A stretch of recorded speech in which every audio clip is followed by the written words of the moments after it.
Sa isang payak na bayan ng Fernando, may isang pamilya na kilala bilang mayaman at nagmamay-ari ng pinakamagandang bahay, pati na rin ng mga mamahaling sasakyan. Sila ay ang pamilyang Santiago. Isang araw, nagkaroon ng matinding pag-ulan sa kanilang bayan. Halos lahat ng mga kabahayan ay nasira, madaming puno ang nakalbo, at maging ang mga pananim na gulay ng mga magsasaka doon ay hindi nakatakas sa bagyong dumaan. Nang sumunod na araw, ang ilang mga residente ay nagnanais na humingi ng kaunting tulong sa pamilyang Santiago. Nang sila ay makarating sa tahanan ng mga Santiago, sila ay pinakwil ng mga anak ng Santiago at hindi hinayaang makalapit at makapasok sa loob ng tahanan ng mga ito. Patuloy na nagmamakaawa ang mga residente sa pamilyang Santiago sa kadahilan ng tanging bahay lamang nila ang hindi nasira at naapektuhan ng bagyo, at nasa mabuting kalagayan pa rin ang kanilang mga ari-arian.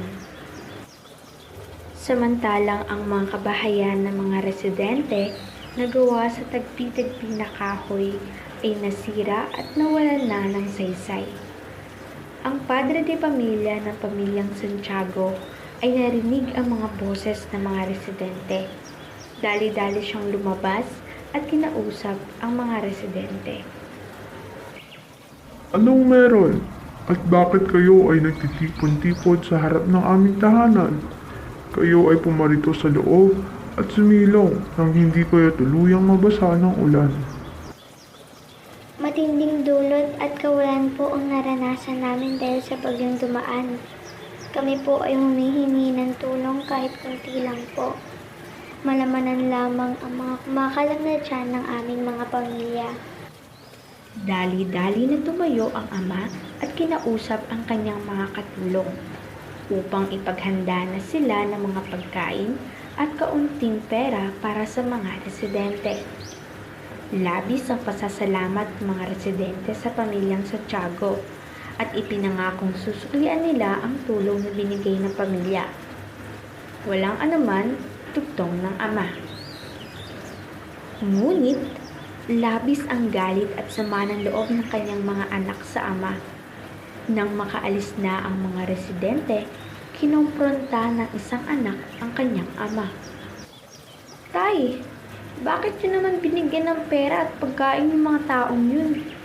Hindi nga natin sila kilala at ang dudumi pa nila. Tumigil ka! Hindi mo alam ang kanilang sitwasyon dahil hindi nyo naranasan ang kanilang pinagdaanan. Naranasan at napagdaanan ko ang kanilang sitwasyon, kaya alam ko ang hirap at sakit na pinagdadaanan nila. Ako ay tutulong sa abot ng aking makakaya. Kaya kayo, mapalad kayo at kayo ay nakatira sa matibay na bahay at hindi nagugutom. Maging kagustuhan nyo, inabibigay sa inyo.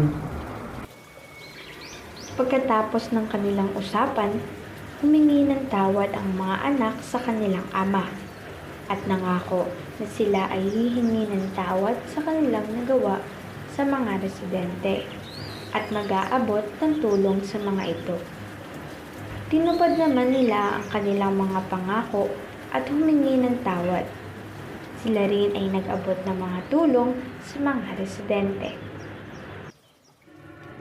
Ang mahihirap ay nagugutom at napipighati hindi lang tuwing may sakuna.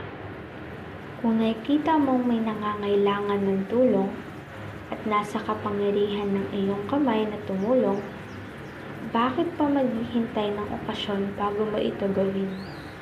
Ang iyong pagiging mabait at maawain ay pagpapalain.